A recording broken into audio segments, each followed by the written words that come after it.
Welcome to another quick review from Ultimate DIY. And today we're going to look at the Fluidmaster 502 adjustable flapper. So this is Fluidmaster's universal flapper. Now, just to give you an idea, the old flappers, a lot of times the rubber is going to get really hard and brittle, turn almost black. When you touch it, you'll get the black stuff off on your hands. There will be a bar at the bottom of your tank where the old flapper is setting, and it goes so it will set over the actual pipe that goes down into your bowl, and that bar is going to be setting right here. And if you look, you have little teeth here. All you're going to do is reach down, grab a hold of it, and pop that loose. When you pop it loose, undo the chain that goes to your handle. Pull that old piece out, put the new one, say this one, into its place.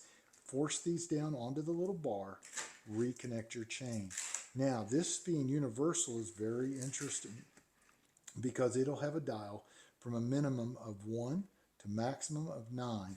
You'll keep adjusting it and playing with it till you get it exactly where you want it so that it stays open long enough to flush your bowl and close and start filling your tank.